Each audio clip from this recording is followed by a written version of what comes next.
You know, there's a specific kind of silence you only get in the Montana foothills, right before the sun crests the Sapphire Mountains. A heavy, sacred quiet that smells like sagebrush and pine resin. The kind of peace I'd spent 40 years earning after carrying a rifle through jungles that didn't want me there. And on this particular Tuesday, I was savoring that silence with a tin cup of black coffee on the porch of the cabin my grandfather built with his own 2 hands back in 1902.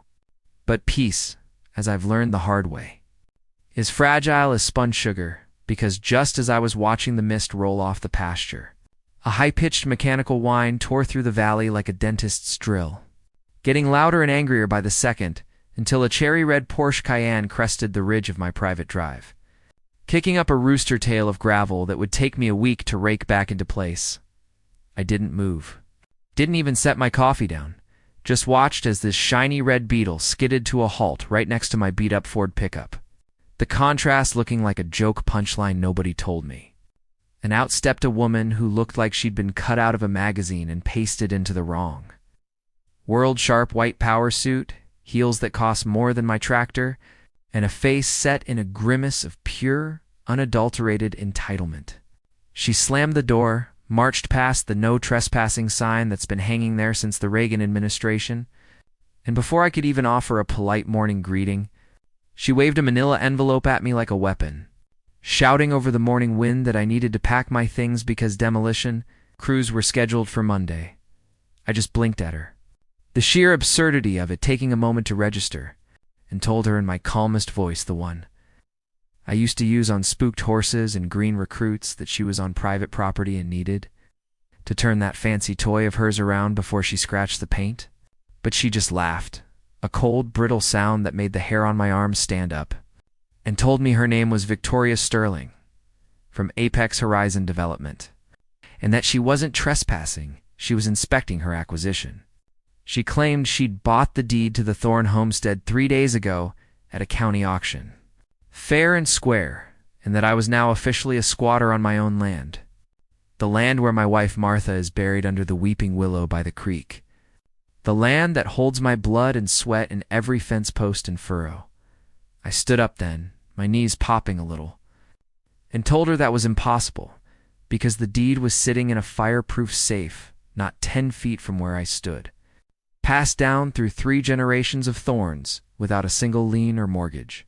But Victoria just smirked, that predator smile of someone who thinks money is the only law that matters, and tossed a photocopy onto the porch steps, telling me that electronic filings don't lie, and that old paper is just kindling.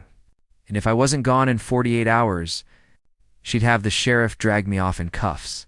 She spun on her heel and drove off, leaving me staring at a document that looked official. Bore my signature, a damn good forgery of ITAND carried the seal of the county clerk. And in that moment, the morning peace didn't just break. It shattered into 1,000 jagged pieces of fear and cold, hard rage. I went straight to town, my heart hammering a rhythm against my ribs that I hadn't felt since my last tour of duty, and burst into the records office, only to find that electronically, she was right according to the digital system. Title had transferred on Monday morning based on a quitclaim deed I supposedly signed. And when I tried to argue with the clerk, a sweet girl I've known since she was in diapers, she looked at me with pity and said the paperwork looked airtight, notarized and filed, and that unless I had a court order. The system said Victoria Sterling owned my life. I drove home in a daze, the realization sinking in that this wasn't a mistake. It was a heist, a sophisticated, white-collar robbery designed to steal 1,000 acres of prime valley land from an old man they thought was too tired to fight back. But what Victoria didn't know was that while my knees might be bad, my spine was still made of the same steel that held this ranch together through blizzards and droughts. The harassment started 2 days later, not with lawyers, but with surveyors rough-looking, men in high-vis vests who didn't measure anything, but instead walked around kicking my fences and leaving gates open, letting my cattle mix with the herd next door. A calculated move to cause chaos and cost me money. And leading this circus was Victoria again, leaning against her red Porsche, typing on her phone, looking bored while her hired goons dismantled my life, I was down by the barn fixing a latch when I heard shouting and I saw Caleb, the 18-year-old foster kid from the neighboring ranch who helps me out part-time, standing his ground against two of the surveyors who were trying to cut a lock on the equipment shed, the boy looking terrified but stubborn, telling them they couldn't take my tools. One of the men, a guy with a neck like a tree stump, shoved Caleb hard enough to send him sprawling into the dirt. And that was the moment the fuse lit. Not just for me, but for Barnaby. Now, Barnaby isn't a bull. He's a 2,000-pound American bison I took in as a rescue calf years ago. A massive, brooding mountain of muscle and fur who tolerates me but absolutely hates strangers. And he was grazing in the paddock right next to the shed, watching with those dark, ancient eyes. When Caleb hit the ground, he cried out, and Barnaby, who's known the boy since he was bottle-feeding calves, decided he'd seen enough. And with a snort that sounded like a steam engine depressurizing, he smashed through the wooden fence rail like it was made of balsa wood, lowering his massive, horned head and charging straight for the source of the noise. The surveyors scrambled like roaches when the lights come on, diving over fences and into truck beds. But Victoria was too busy on her phone to notice the ground shaking until the shadow fell over her, and she looked up just in time to scream as Barnaby, ignoring her completely, decided her red Porsche was a challenging rival male and rammed his forehead into the driver's side door with a sickening crunch of metal and glass. The car rocked violently, lifting onto two wheels before slamming back down, alarms blaring. Side mirrors hanging by wires, and Barnaby, satisfied that he'd won the argument, trotted back to his paddock with a casual shake of his head while Victoria stood there, hyperventilating in the dust, her pristine suit covered in dirt, screaming that she was going to have that beast put down and me thrown in prison for assault. Sheriff Miller arrived an hour later, looking tired and apologetic, glancing between the wrecked Porsche and my defiant face, and he pulled me aside, taking off his hat and rubbing his bald spot, telling me, "Silas, I believe you. But on paper, she owns this place, and technically, your bison just destroyed her property on her land. And if she presses charges, I can't stop it." He warned me that these developers played dirty, that they use constructive eviction, making life so miserable you leave on your own end, that I needed a lawyer. Not a bison if I wanted to survive this, but as he drove Victoria back to town because her car was undrivable, I saw the look in her eyes through the cruiser window, a look of pure, venomous hatred that promised this was just the warm-up act. That night, the ranch felt different, the shadows stretching longer and darker, and I sat in the dark living room with my grandfather's old shotgun across my lap, not sleeping, just listening to the wind and the settling groans of the timber, thinking about Martha and how she used to hum while she tended the garden, and how losing this place would mean losing the last physical tether I had to her. Around 2 a.m., the motion sensor light on the barn flickered on, then was immediately smashed out, plunging the yard back into darkness. And I knew they weren't waiting for the courts anymore. They were coming to burn me out. I slipped out the back door, moving through the brush with the muscle memory of a man who spent his 20s hunting shadows in the jungle, and circled around the barn, the smell of gasoline hitting my nose before I even saw them 3 figures in dark hoodies, dousing the dry wood of the barn walls, laughing quietly as they struck a flare. I didn't yell, didn't panic. I just racked the slide of the shotgun, the clack-clack sounding like a thunderclap in the silent night, and stepped out from behind the tractor, my voice low and steady as I told them that the next sound they heard would be the last thing they ever heard if they didn't drop the flare and get on their knees. They froze, terrified, because thugs like that expect helpless victims, not an armed combat veteran who knows exactly how much pressure it takes to pull a trigger. And for a second, the lead guy hesitated, his hand twitching toward his belt, and I saw the glint of a knife. But I just shifted my aim from his chest to his knee and told him I'd leave him crawling out of this valley if he twitched again. They dropped the flare, stomped it out, and scrambled into the night, leaving behind the gas cans and a cell phone. One of them dropped in the panic a gold mine of evidence if I could get into it, but as I stood there in the chemical reek of gasoline, shaking with the adrenaline dump, I realized Victoria Sterling wasn't just a greedy developer. She was a criminal who would kill, to get her bonus. The next morning, I drove to the county seat to find a lawyer, leaving Caleb to watch the place with strict instructions to stay inside and call me if even a squirrel looked at him wrong. But the legal system moves at the speed of a glacier, and Victoria was moving like a landslide. I spent 6 hours fighting with clerks and legal aid, getting nowhere because the fraud was so deep. And when I finally drove back up the winding road to the ranch as the sun was setting, I saw smoke not from the barn, but from the front yard, and my stomach dropped through the floorboards of the truck. I tore up the driveway, drifting around the corners, and skidded to a stop to find my front door kicked in. Furniture dragged out onto the lawn and set on fire at my recliner, Martha's sewing table. The books from the shelf all burning in a heap, while a drone hovered overhead recording the destruction. But what stopped my heart wasn't the fire. It was seeing Caleb's truck door wide open, the engine running, and no sign of the boy. Until I heard a low groan coming from the weeping willow tree near the creek. I ran over, my chest heaving, and found him tied to the trunk with zip ties. His face a mess of bruises, one eye swollen shut, his arm hanging at a wrong angle that screamed broken bone, and a piece of cardboard taped to his chest with the words "Final Offer" scrawled in black marker. I cut him down, my hands trembling with a rage so cold it felt like ice in my veins. And as I held the boy up, wiping the blood from his lip, he whispered that 4 men had jumped him, that Victoria was there watching from an SUV, smiling as they worked him over, telling him to tell the old man that accidents happen when people are stubborn. That was the moment the switch flipped. The moment Silas Thorne, the rancher, died, and Silas Thorne, the soldier, woke up from a long hibernation. Because destroying my property was business, but hurting a kid under my protection, hurting an innocent boy just to send a message, that was a declaration of war. I helped Caleb into my truck, drove him to the hospital, and sat in the waiting room while they set his arm, ignoring the nurses who asked if I needed help, staring at the white wall and formulating a plan that didn't involve lawsuits or restraining orders, but involved leverage, traps, and the kind of tactical dismantling of an enemy that they don't teach in business school. I called Sheriff Miller, not to report a crime, but to tell him to bring the state police and the FBI if he could get them, because come sunrise, there was going to be a reckoning at the Thorne homestead, and I wasn't going to be the one leaving in handcuffs. I went back to the ranch alone, the moon hanging high and blood red over the valley, and I didn't sleep.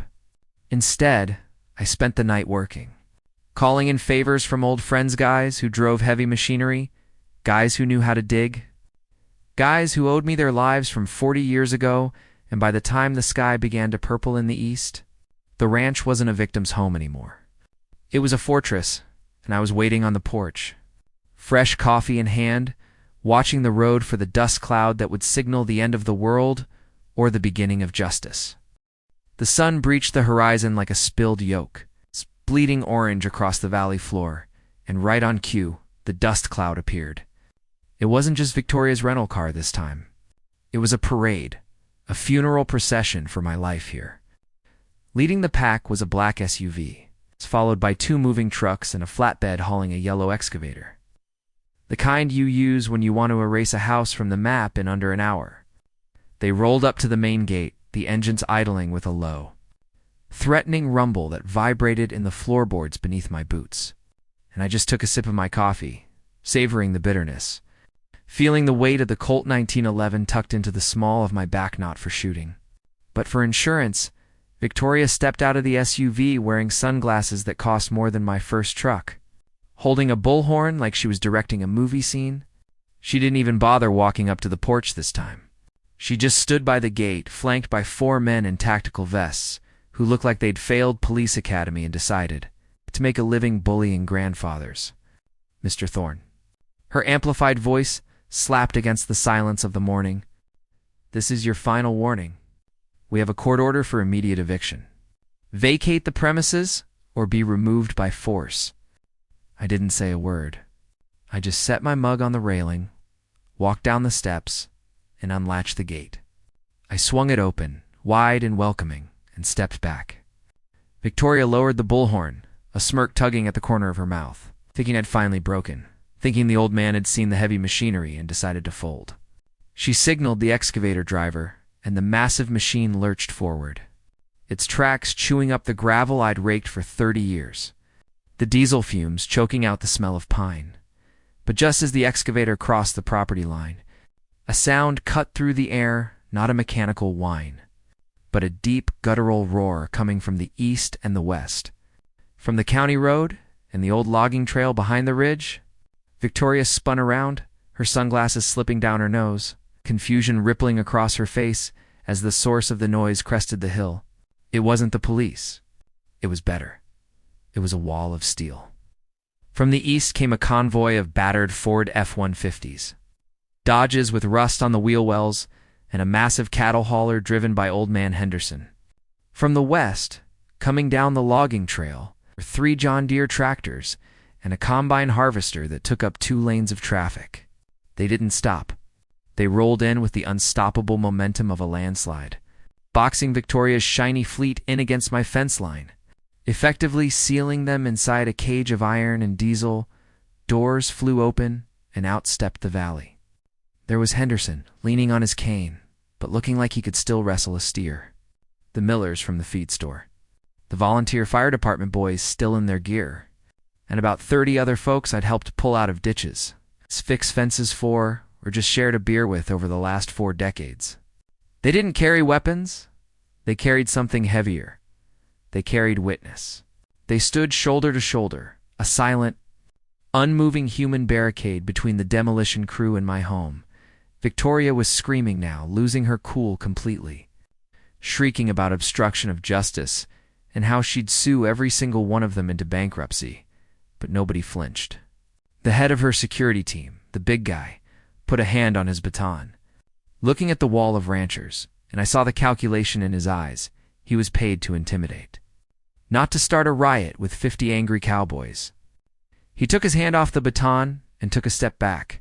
That's when the sirens wailed, piercing the tension. Sheriff Miller's cruiser pulled in, followed by 2 unmarked black sedans that screamed federal. Victoria actually looked relieved for a second, running toward the sheriff, pointing a manicured finger at the mob. "Sheriff, arrest them. They are holding us hostage. I want this land cleared now." Sheriff Miller walked past her like she was a ghost, walking straight up to me. He tipped his hat, a small grim smile on his face. "Morning, Silas. Sorry I'm late. Traffic." Then he turned to the 2 men in suits from the black sedans. One of them stepped forward, holding a tablet.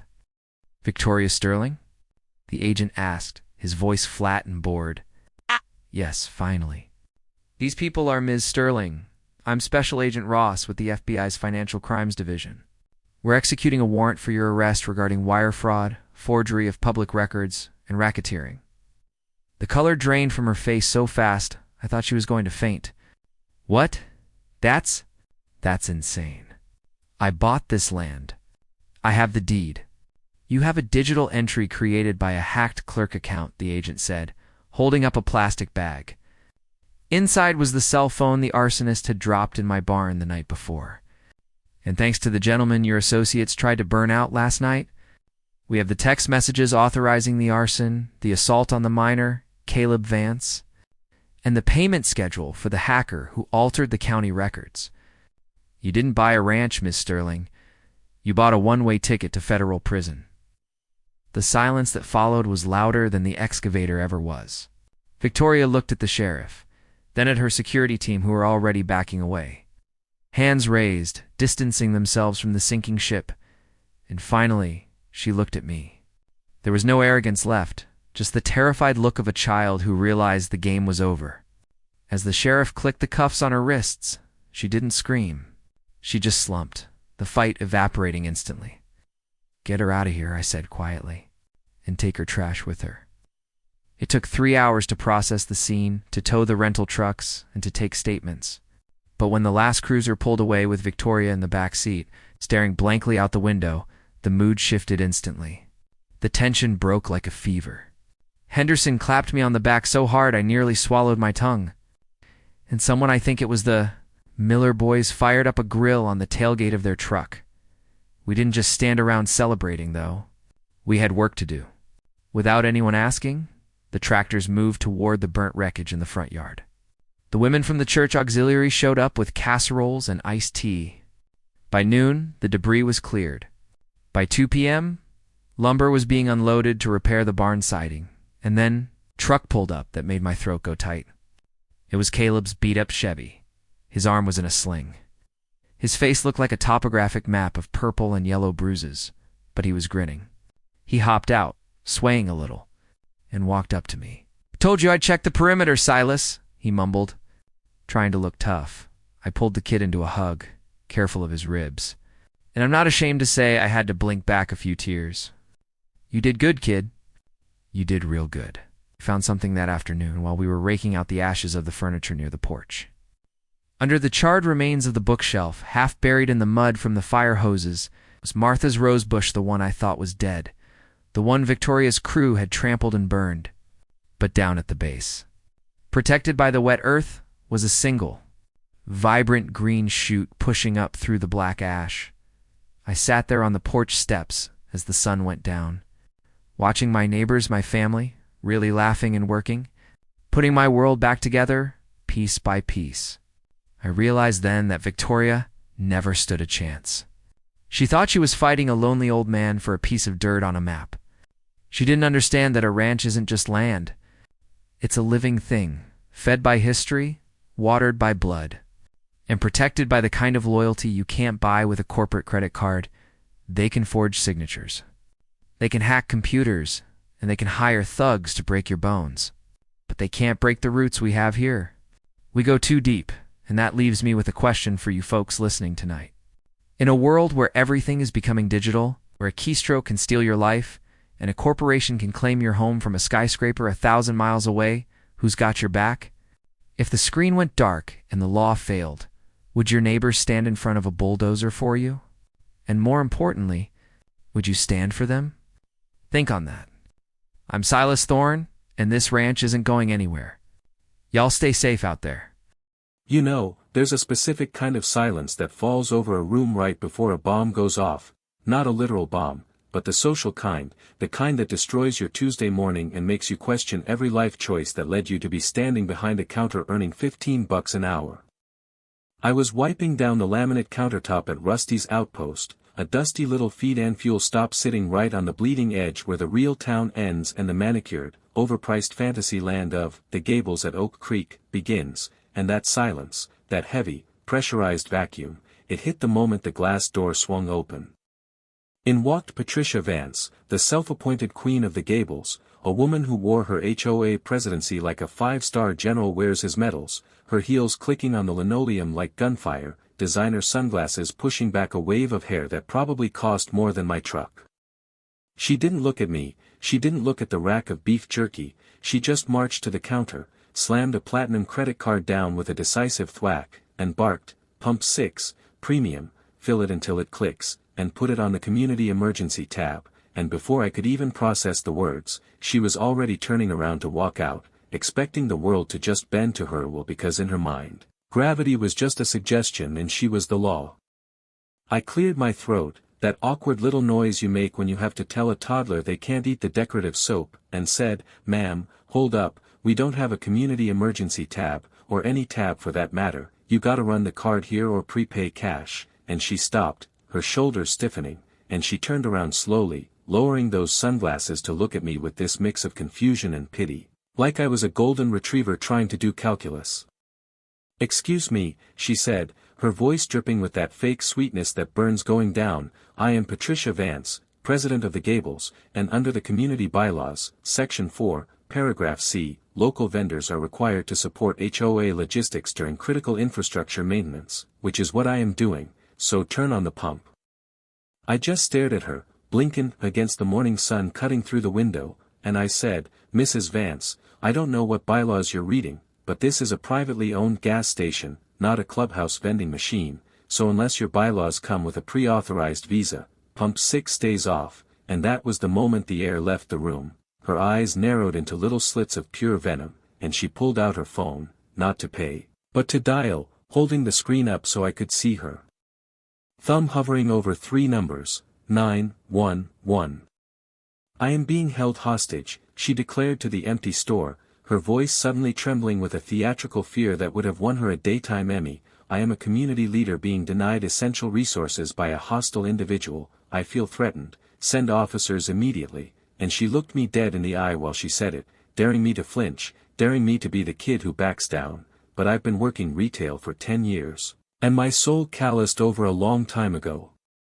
She stormed outside to scream at the dispatch operator, pacing back and forth in front of her pristine white SUV, waving her free hand at the fuel pumps like they were instruments of torture, and my coworker Jules, a sharp-tongued Gen Z kid who usually spent her shift doom-scrolling, popped her head up from behind the slushy machine and whispered, "Did she just call the cops because you wouldn't give her free gas?" And I just nodded, feeling that heavy exhaustion settling in my bones, the kind that comes from realizing your day has been hijacked by someone else's delusion. 10 minutes later, Deputy Miller rolled up, looking like he'd already had a long week and it was only Tuesday. He stepped out of his cruiser, hitched up his belt, and listened while Patricia spun this tapestry of lies, claiming I'd verbally assaulted her, that I'd blocked her exit, which was physically impossible since she was parked at a pump, and that I was discriminating against the Gables residents because of socioeconomic jealousy, a phrase she used 3 times. Miller just listened, nodding that slow, patient nod of a man who is thinking about his lunch, and then he walked over to me, leaned on the counter, and asked, "Cal, did you refuse her service?" And I said, "No, Deputy, I refused her free service. She wants to charge it to an account that doesn't exist." And Miller sighed, a long, rattling exhale, and turned back to Patricia, telling her, "Ma'am, this is a civil matter, actually. It's not even that, it's a transaction. You pay, you pump, and since you called emergency services to complain about the price of gas, I'm gonna have to write you a citation for misuse of 911. You'd think that would be the end of it. You'd think the shame of getting a ticket while standing in your Gucci loafers would send a normal person scurrying home to rethink their life choices, but Patricia Vance wasn't normal. She was a hurricane in a blazer, and as she drove away, snatching that ticket from Miller's hand, she didn't look defeated, she looked inspired, like she had just found a new hobby, and that hobby was destroying me. "This isn't over," she screamed out the window. "The Gables will not support a business that attacks its leadership," and Jules, sipping a blue raspberry slushie, muttered, "We are so screwed," and she was right, because the next morning, the siege began.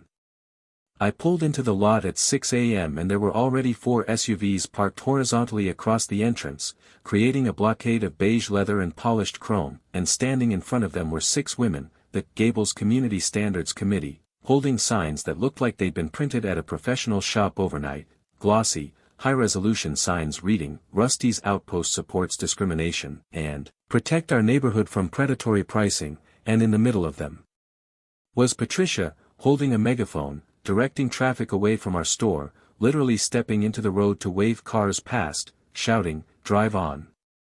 Do not support the tyrants. Justice for the Gables." It was absurd, it was laughable, but it was also effective, because people in this town hate confrontation, so they just kept driving, and by noon, the store was a ghost town, just me, Jules, and the hum of the refrigerators. Jules was on her phone, tapping away furiously, and when I asked her what she was doing, she said, "I'm fighting fire with fire, Cal." Patricia thinks she controls the narrative because she has a newsletter, but I have the internet, and she showed me she was live streaming the whole thing on the town's community subreddit, captioning it, "HOA President creates a legal roadblock because she didn't want to pay for premium." And the comments were already rolling in, mostly people laughing, but Patricia didn't care about the internet, she cared about physical territory. Then came the inspectors, 2 guys in cheap suits who walked in around 2 p.m., claiming they were from the Tri-County Commerce Oversight Board, demanding to see our fuel tank calibration records, our employee hygiene logs, and our structural integrity permits, and I knew immediately they were bogus, probably some paralegals from whatever law firm the Gables kept on retainer to bully contractors. They started poking around, taking photos of dust bunnies in the corner, writing things down on clipboards with this exaggerated shaking of heads, trying to rattle me, trying to find anything they could use to shut us down, and I started to feel that heat rising in my chest, that feeling of being cornered by people who have more money than morals.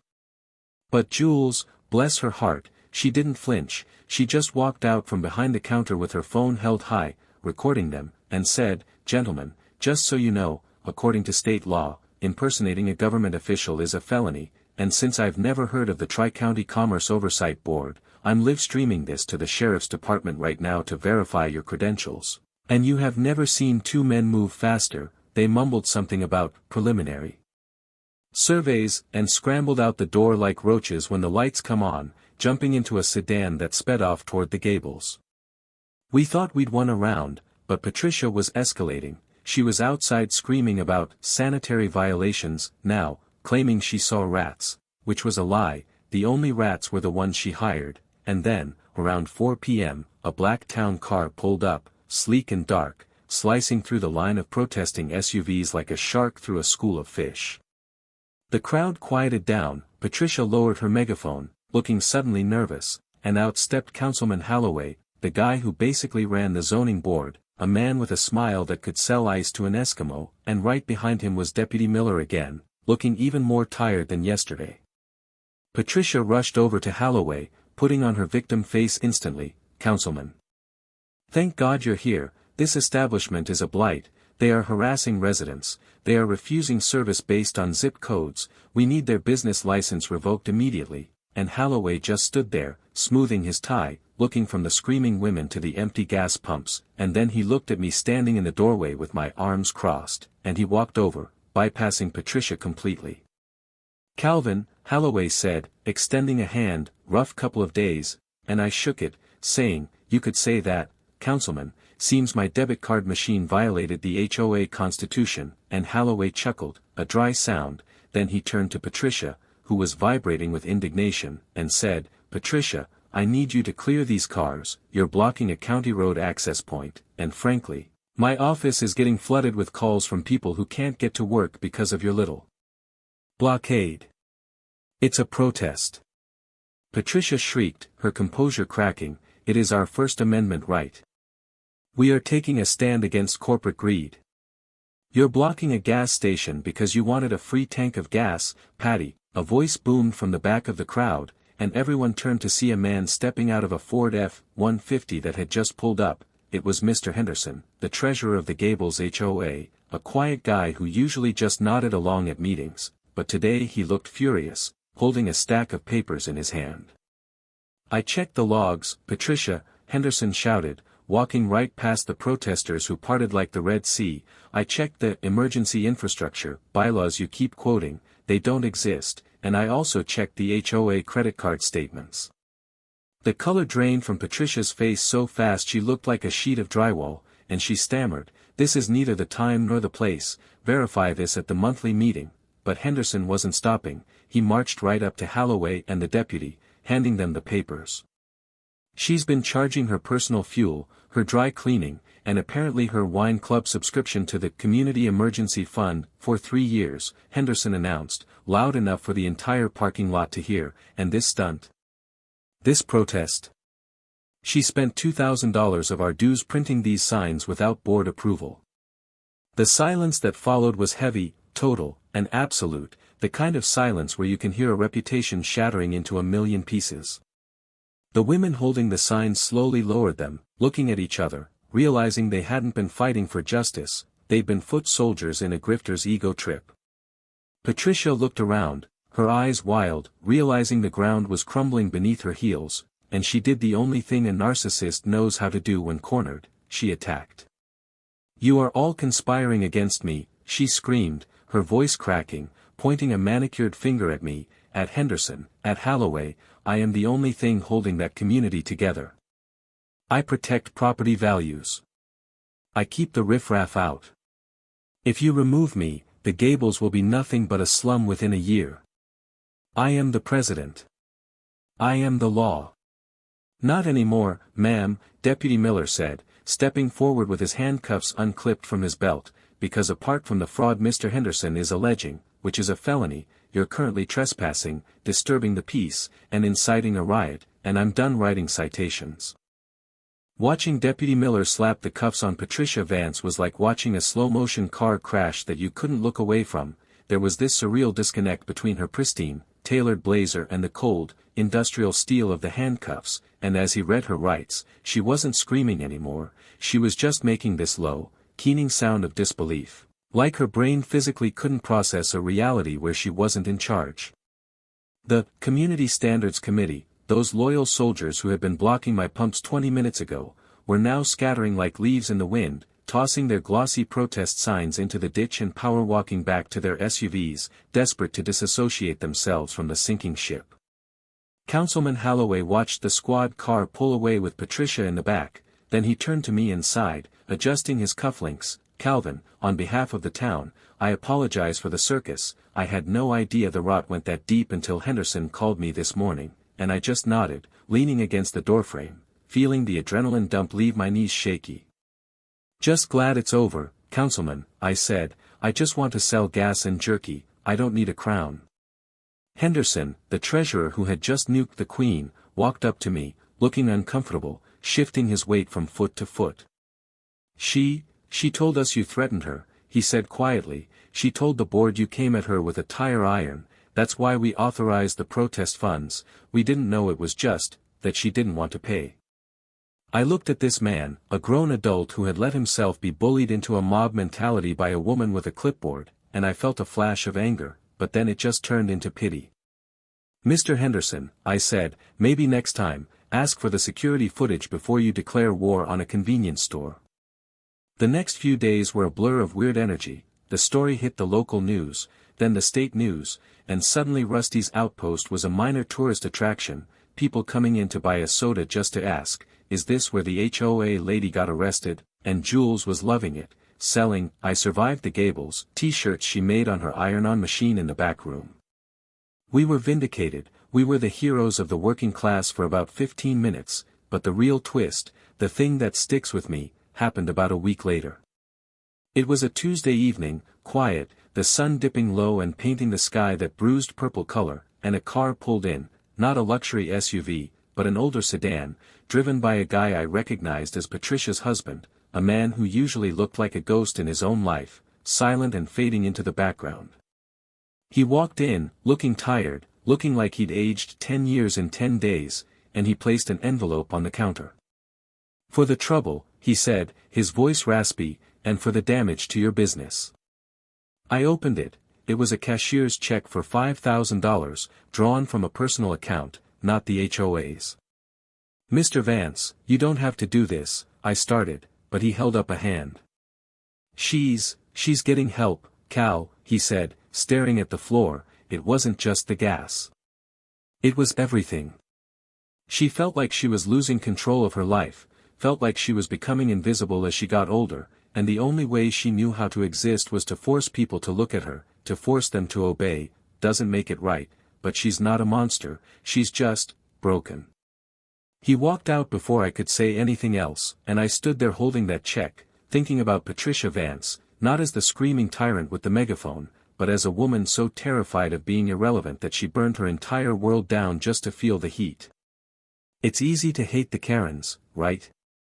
It's easy to laugh at them, to film them, to turn them into content, and don't get me wrong, she deserved what she got. Actions have consequences, and you can't stomp on people just because you think you're better than them. But as I locked up the store that night, turning off the neon sign, watching the lights of the Gables twinkle on the hill, a little less bright now, a little less perfect, I realized that power is a funny thing. Some people use it to build things up, and some people use it like a shield to hide how small they really feel inside. I walked to my truck, the gravel crunching under my boots, taking a deep breath of the cool night air, grateful for the silence, the real silence, not the tension before a bomb, but the peace that comes after the storm has finally blown itself out. So, tell me, have you ever had to deal with someone like Patricia? Someone who thought their title gave them the right to rewrite reality? Or maybe you've been the Mr. Henderson, watching it happen and staying silent too long.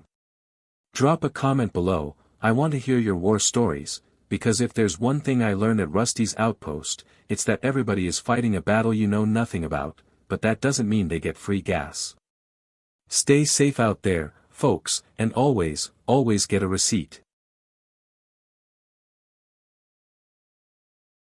You ever meet someone who thinks they actually own the sunlight hitting the pavement, like they personally filed a permit for the morning rays and you're just trespassing in their world? Yeah, I ran into one of those human roadblocks about 6 months ago, and let me tell you, it was the kind of standoff that makes 25 years of chasing federal fugitives look like a walk in the park.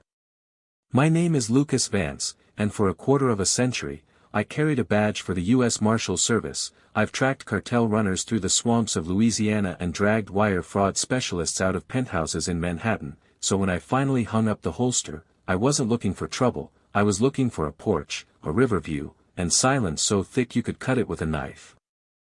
I found that slice of heaven in a place called Oakhaven Estates, a little secluded riverside community up in the Pacific Northwest where the mist hangs low in the mornings and the houses are these beautiful, historic Victorian monsters that look like they have stories to tell. I bought the place cash, sight unseen mostly, just trusted the paperwork and the photos, and I figured the hardest part of my retirement would be learning how to fly fish without hooking my own ear. But boy, was I wrong, because I hadn't factored in the Oakhaven Historical Preservation Society, which is just a fancy name for a dictatorship run by a woman named Patricia Ellsworth. Now, picture moving day, I'm steering this massive rental truck down a cobblestone driveway, the air smells like pine and rain, and I'm feeling that specific kind of relief you only get when you think the job is finally done. I step out of the cab, stretch my back which isn't what it used to be, and there she is. Patricia. She's standing at the foot of my porch steps like a gatekeeper to the afterlife, wearing this beige cashmere ensemble that probably cost more than my first car, holding a leather-bound folio against her chest like a shield. She didn't shout, she didn't wave her arms, she just stared with this terrifying, calm disapproval, the kind that makes you check your zipper. "You're blocking the aesthetic flow of the promenade," she said. That was her opening line, not "hello," not "welcome to the neighborhood," just an accusation about aesthetic flow. I tried to play the nice guy, gave her the "ah shucks" routine, introduced myself as Luke, said I'd have the truck moved by sundown, but Patricia wasn't interested in pleasantries, she was interested in dominance. She opens that leather folio and hands me a document on paper so thick it felt like cardstock, and right there at the top, embossed in gold foil, was a bill for $55,000. I actually laughed, I couldn't help it, a deep belly laugh that echoed off the wet trees, because I thought it was a hazing ritual or a joke, but Patricia didn't even blink. She told me it was the new resident preservation impact fee, plus a penalty for bringing a commercial vehicle onto historic cobblestones, and an expedited processing charge if I wanted to sleep in my own house that night. 55 grand, just to turn the key in a door I already owned. When I handed the paper back and told her that I'd read the title report and the bylaws and there was absolutely no mention of an impact fee, her face changed. It didn't get red, it got cold, like a reptile watching a fly land just a little too close. "Mr. Vance," she said, her voice dropping an octave, "paperwork is for the county clerks. Down here in the hollow, we operate by the society's standards, and I am the society. You pay the fee, or you don't move in, it's really that binary." I told her to get off my property before I called the cops, and that's when she smiled, a thin, razor-wire smile, and said, "Oh, I wouldn't bother calling them, Lucas, they're already on their way." That should have been my first clue that I wasn't dealing with a normal HOA president, but I was still thinking like a civilian, thinking that logic and property laws still applied here. By that evening, the psychological warfare had started, and these people were pros. It began with my truck being boxed in by 3 SUVs, all perfectly parked so I couldn't back out, then came the citations taped to my front door every hour on the hour. Improper porch lighting luminescence, unauthorized curtain fabric visible from street, grass height exceeding regulation by 0.4 inches, I mean, I hadn't even unpacked my socks yet and I was technically owing them another 4 grand in fines. I went out the next morning to grab the paper and saw my neighbor, an old guy named Mr. Henderson, sweeping his porch about 50 yards away. I waved, tried to be friendly, and the look of sheer terror on this man's face broke my heart. He looked around like he was being watched by a sniper, quickly put a finger to his lips, and scurried inside like a frightened mouse. That's when the hairs on the back of my neck stood up, that old instinct from my martial days kicking in, because that wasn't annoyance on his face, that was fear, genuine, survival mode fear. This wasn't a neighborhood dispute, this was a hostage situation disguised as a gated community. I decided to do a little reconnaissance, so I walked down to the community center where they were holding their weekly society meeting, and what I saw in there made my blood boil. It was a kangaroo court. Patricia was sitting on a raised dais like a queen, and there were these residents, good people, standing before her pleading for mercy. I watched a young couple crying because Patricia was fining them $10,000 for painting their nursery a shade of yellow that wasn't on the approved historic palette, telling them she'd put a lien on their house if they didn't pay by Friday. I watched her threaten to bankrupt a local baker because his delivery van had a rust spot on the bumper. It was a racket, plain and simple extortion wrapped in the American flag and historical preservation statutes, and sitting right next to her, looking bored and cleaning his fingernails with a pocket knife, was a man in a police uniform. That was Chief Elias Thorne, a guy built like a vending machine with a badge that looked too shiny and eyes that looked too dull. I watched him lean over and whisper something to Patricia, and they both looked right at me, standing in the back of the room, and laughed. It wasn't a funny laugh, it was the laugh of predators who think they're looking at prey. I walked out of there knowing I had two choices: I could pay the 55 grand, keep my head down, and live in misery, or I could do what I've done for 30 years, burn the corruption to the ground. I chose option 2, obviously, but I knew I couldn't just flash a badge and end it. I needed them to hang themselves. I needed them to feel so invincible that they'd make a mistake, a big one. So, I played the victim. I spent the next 3 days letting them escalate, letting them slash my tires, which they did, all 4 of them, with surgical precision, letting them cut my water line, letting them pile up the threats. By Friday, Patricia was practically vibrating with power. She showed up at my house again, this time with Chief Thorne and 2 deputies flanking her, and a small crowd of terrified neighbors watching from behind their curtains. She told me my time was up: pay the now $70,000 in accumulated fees and fines, or get arrested for defrauding the Preservation Society and criminal trespassing on my own land. It was absurd, it was illegal, and it was exactly what I was waiting for. "Last chance, Mr. Vance," Thorne grunted, his hand resting on his service weapon in a way that was meant to be intimidating but just looked sloppy to a trained eye. "Patty here says you're a squatter, and in my town, we don't take kindly to squatters disrespecting our heritage." I looked at the neighbors. I saw Mr. Henderson peeking through his blinds, I saw the young couple holding their baby on their porch, and I realized this wasn't just about me anymore. "You really think you can just bully people out of their life savings?" I asked, keeping my voice level, keeping my hands visible. "You think because you have a badge and a clipboard, you're gods?" Patty laughed, and it was a sound like glass breaking. "We are gods here, Lucas," she hissed, stepping into my personal space, poking a manicured finger into my chest. "This is Oak Haven. The law stops at the main gate. In here, I am the judge, the jury, and the executioner, and Elias here is the sword. Now, get your wallet, or get in the squad car." I looked at Thorne. "You going to go along with this, Chief? You really want to put cuffs on a man for refusing to pay a bribe?" Thorne smirked, pulling his handcuffs from his belt, letting them rattle for effect. "It's not a bribe, son. It's the cost of doing business. Turn around. You're under arrest." I took a deep breath, listening to the rain start to patter against the brim of my hat, and I felt that familiar calm wash over me, the calm before the takedown.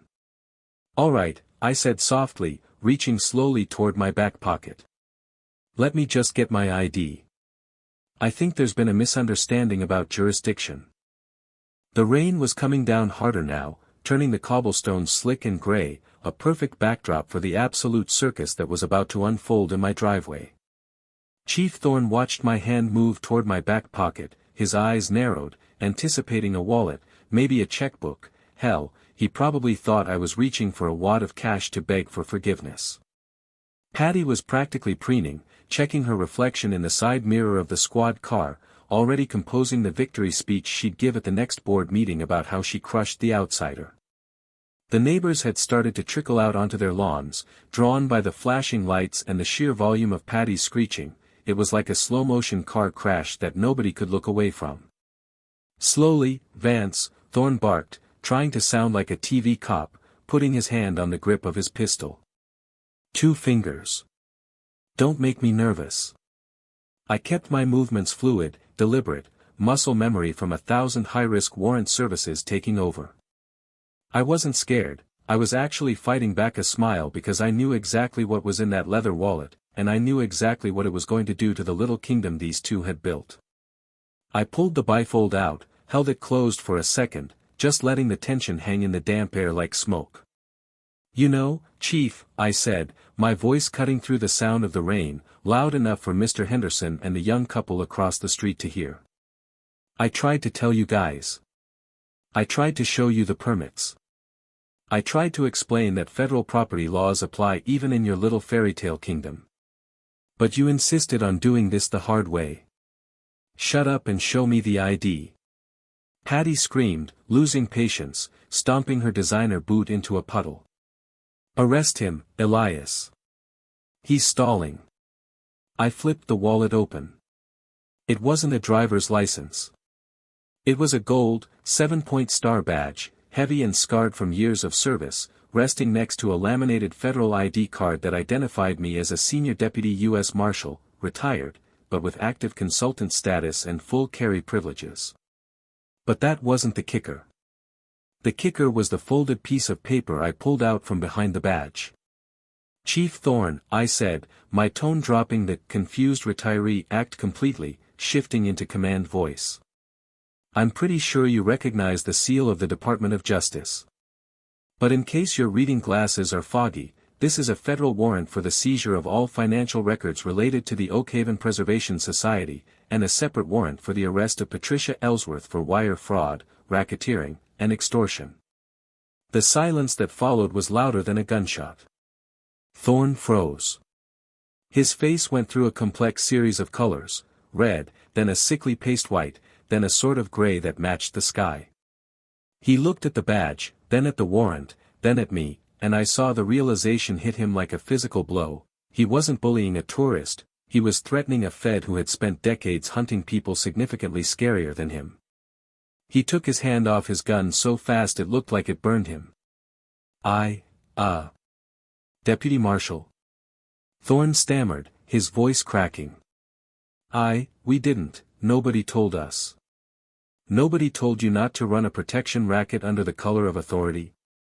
I stepped closer, closing the distance, using my height to loom over him. "You need a memo for that, Chief."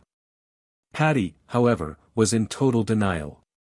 Her narcissism was a fortress that reality couldn't penetrate yet.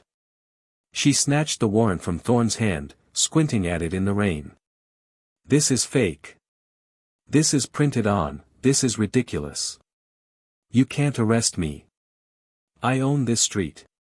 Elias, shoot him. He's forging documents." "Patty, shut up," Thorne hissed, backing away from her, putting his hands up in a placating gesture toward me. "Sir, look, I was just responding to a call. I didn't know the specifics of the fees. I was led to believe." "Save it for the indictment, Elias," I said, pulling out my own handcuffs, the real ones, steel and heavy. "Turn around. Now." And that's when the dam broke. The neighbors, who had been terrified statues for years, started moving. Mr. Henderson was the first one. He walked right up to the edge of my driveway, ignoring the rain soaking his sweater. "He charged me $3,000 for a bird feeder, officer," he shouted, pointing a shaking finger at Patty. "He said he'd condemn my house." Then the young mother stepped forward. "They told us they'd take our kids if we didn't pay the quiet enjoyment tax." It was like watching a spell lift. Suddenly, 20 people were shouting, crying, pointing, releasing years of pent-up rage. Patty was looking around wildly, realizing her army was deserting her, her muscle was currently getting cuffed by the new guy, and her kingdom was burning down. When I clicked the cuffs onto Thorne, I looked at his 2 deputies, young kids, clearly confused, and said, "You boys can either be witnesses or co-conspirators. Your choice." They practically tripped over themselves offering to help secure the scene. I walked over to Patty. She was trembling now, clutching her clipboard like a life raft. "You can't do this," she whispered, tears streaming down her face, ruining her makeup. "I kept this neighborhood pure. I kept the property values up. I did this for them." "No, Patty," I said, gently taking the clipboard from her and tossing it onto the wet grass. "You did it because you're small, and making other people afraid made you feel big. Turn around." The ride to the county jail, escorted by the state police who I'd called about 10 minutes before the showdown, was quiet. The aftermath, however, was loud. It took about 3 months for the full scope to come out. It wasn't just 55 grand here and there. The Preservation Society had funneled nearly $4 million into offshore accounts over a decade. Patty wasn't preserving history, she was funding a luxury condo development in Costa Rica. Chief Thorne had been taking a 30% cut to act as her enforcer. They both went away for a long time. Thorne took a plea deal to roll on Patty, got 8 years. Patty fought it, tried to represent herself in court, screamed at the judge that he didn't understand historical aesthetics, and got slapped with 15 years in federal prison. Oakhaven changed overnight. The fear evaporated. People started painting their houses whatever color they wanted. Mr. Henderson planted a garden that was wildly, historically inaccurate, but absolutely beautiful. We had a block party a month later, and for the first time, nobody was looking over their shoulder. I finally got to sit on my porch, drink my coffee, and watch the river run without wondering if I was being fined for the steam coming off my mug. But here's the thing that sticks with me, the part that keeps me up sometimes when the wind howls through the valley. It wasn't just Patty and Thorne. When the feds went through the books, they found a list of compliant residents, people who got discounts on their fees in exchange for spying on their neighbors.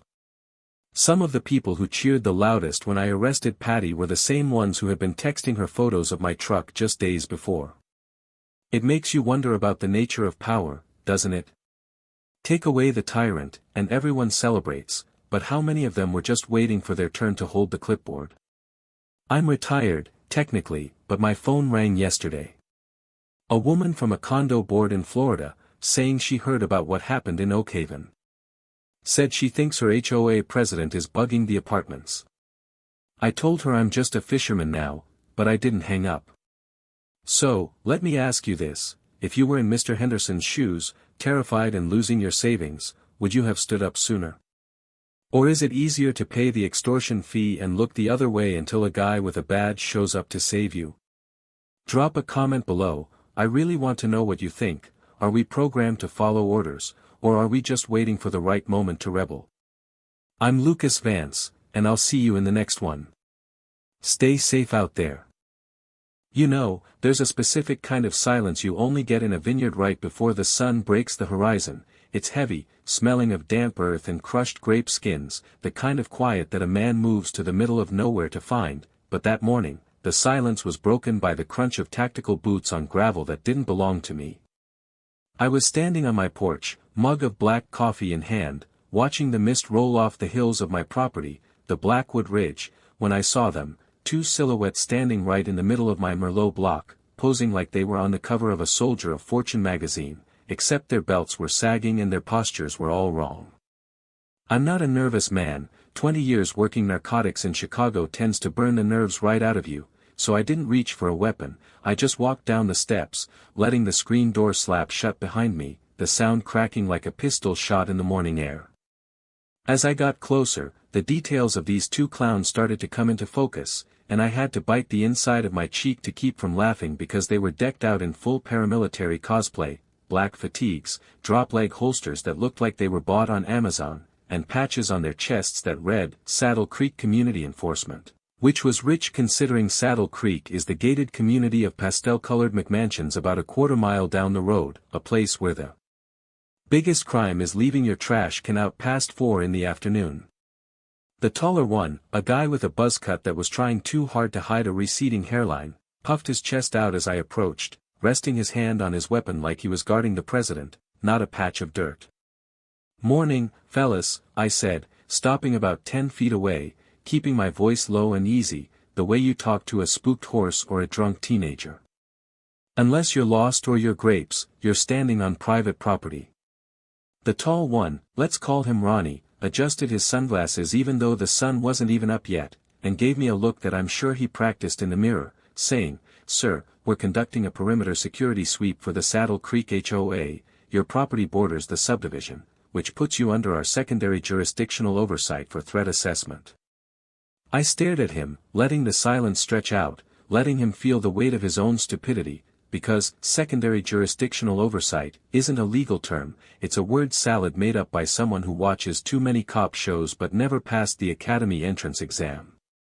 "Ronnie," I said, reading the name tag that was pinned crookedly to his vest, "my land doesn't have an HOA, never has, never will, so take your secondary jurisdiction and your primary egos and march them back to the pavement before I call the actual sheriff, who I guarantee won't be as amused by this little field trip as I am."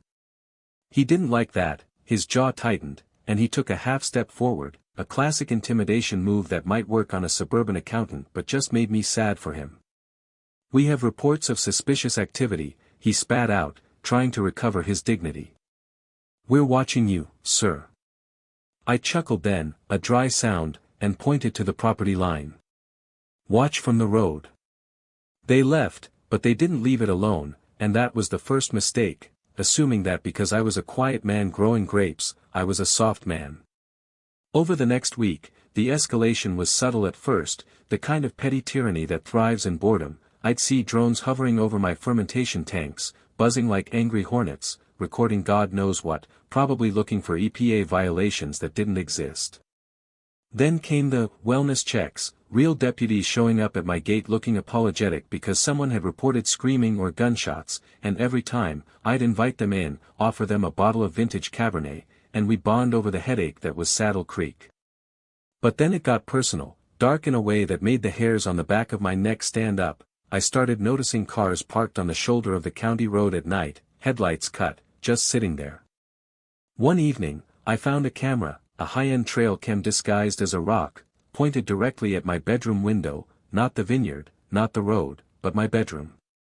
I pulled the SD card, smashed the lens, and took the unit into my workshop, and that's when the old instincts woke up, the part of me that I thought I'd buried when I handed in my badge. I wasn't dealing with a nuisance neighbor, I was dealing with a predator who had been given a budget and a title. The turning point came on a Tuesday, raining hard, the kind of rain that turns the vineyard rows into mud slicks. There was a knock at my back door, not the front gate, the back door, and when I opened it, there was a soaking wet guy in a polo shirt, looking like a drowned rat, shaking so hard I thought he was having a seizure. It was Kevin, the treasurer for the Saddle Creek HOA, a guy I'd met once at a town hall meeting, a man who looked like he apologized to furniture when he bumped into it. "Let me in," he whispered, eyes darting around the dark yard. "Please, Jack, if Ronnie sees me here, he'll ruin me." I pulled him inside, poured him a whiskey, and watched him unravel. He told me everything. It wasn't just about safety. It was about the land. Barbara Vance, the HOA president, a woman who wore pearls like a weapon and smiled like a shark, had been funneling money out of the community reserve funds, roofing budgets, pool maintenance, landscaping fees, and moving it into shell companies owned by her and Ronnie. They were bleeding the community dry, but they had a problem. The books were cooked, and they needed a big distraction, security crisis, to justify the massive invoices for surveillance equipment and tactical consulting fees they were paying Ronnie's private security firm. "They need a villain, Jack," Kevin said, staring into his glass. "They're painting you as a drug runner, a danger to the community, so they can petition the county to condemn part of your land for a safety buffer zone, which they'll then annex. Ronnie has the board terrified. He's got dirt on everyone, photos, emails, he's running that neighborhood like a prison camp, and you're the enemy at the gates." I sat back, listening to the rain hammer the roof, and I felt a cold calm settle over me, the kind of focus I used to get right before a raid. Ronnie wasn't just a wannabe cop, he was a blackmailer with a badge he bought online, and Barbara was the bankroll. They thought they were the hunters, watching my every move, hacking my Wi-Fi. Kevin confirmed they had a guy intercepting my signals, thinking they were closing in on a dangerous criminal. "Kevin," I said, refilling his glass. "You go home, you keep your head down, and you act like you never came here." "What are you going to do?" he asked, voice trembling. I smiled, and for the first time in years, it wasn't the smile of a winemaker, it was the smile of a man who knows exactly how to skin a wolf. "They want a drug runner. I'll give them the Pablo Escobar of Blackwood Ridge. They want to watch me. Fine. I'm going to put on a show they'll never forget." I spent the next 2 days setting the stage, and let me tell you, there is a distinct pleasure in building a trap when you know the rat is already sniffing the cheese. I called my assistant, Leo, a big kid who looks tough but cries during Disney movies, and told him the plan. We went to the agricultural supply store and bought 500 pounds of diatomaceous earth. It's a white, powdery soil conditioner, totally organic, looks exactly like high-grade uncut cocaine if you're an idiot watching a grainy night vision camera feed. We started moving the product at night. I made sure to disable my firewall for exactly 10 minutes at 2 a.m., just long enough for Ronnie's hacker to get a peek. Leo and I hauled those heavy bags from the truck to the old tractor shed, acting suspicious as hell, looking over our shoulders, whispering loudly enough for the hidden microphones I knew they'd planted near the fence line. "Careful with that, boss," Leo said, really selling it. "This is the pure stuff, don't want to bust a bag." "Quiet," I hissed back, looking straight into the lens of the camera I hadn't destroyed. "Once this shipment is processed, we're clear. Just get it inside before the patrols see." We did this for 3 nights. Stacking bags. Checking perimeter security. Acting paranoid. I knew Ronnie was watching. I could feel him on the other side of that lens, his ego swelling, thinking he'd cracked the case of the century, thinking he was about to be the hero who took down the kingpin next door. He wouldn't call the sheriff, not yet. He wanted the glory. He wanted to be the one to kick down the door. And that was exactly what I was counting on. The night I decided to spring the trap, I threw a party, not a rager, but a nice, civilized harvest dinner under the pergola, inviting a few close friends, my attorney, and my old buddy Detective Miller from the county sheriff's office, who was technically off duty but wearing his badge on his belt because I told him we might have some entertainment. We were eating ribs, drinking a 2018 reserve, the fire pit was crackling, and the mood was perfect, the kind of evening that makes you glad to be alive, but underneath the laughter, I was watching the clock, waiting for the witching hour.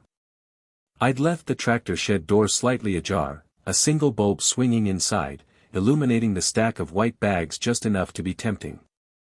At 9:45 p.m., the entertainment arrived, and they didn't disappoint. I heard the tires screeching on the asphalt before I saw them, a black van tearing up my driveway with no lights on, followed by Ronnie's personal Hummer, looking like an invasion force for a country with a GDP of 0. My guests stopped eating, forks hovering halfway to their mouths, as 6 guys in tactical vests spilled out of the van, screaming commands that made no sense. "Hands.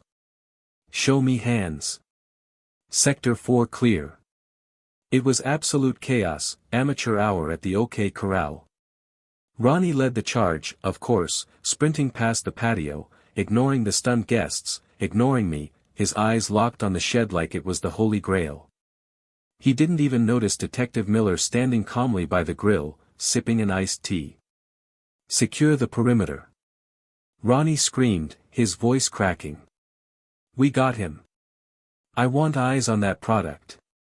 He reached the shed, kicked the door open, which was unnecessary since it was unlocked, and lunged at the nearest stack of bags. I stood up slowly, wiping barbecue sauce off my fingers, and walked toward them, Miller falling in step beside me, shaking his head with a look of pure pity. "Ronnie!" I called out, my voice cutting through the noise. "You might want to rethink your life choices right about now." He spun around, a box cutter in his hand, eyes wild, high on adrenaline and stupidity. "You're done, Jack. We have it all on video. The shipments, the distribution. You're under arrest for trafficking." With a dramatic flourish that would have made a soap opera actor cringe, he slashed the nearest bag open. He stabbed it deep and ripped downward. "Now, diatomaceous earth is light. It's airy. And when it's under pressure in a sealed bag and you rip it open violently, it doesn't spill, it explodes. A massive cloud of white dust poofed into Ronnie's face,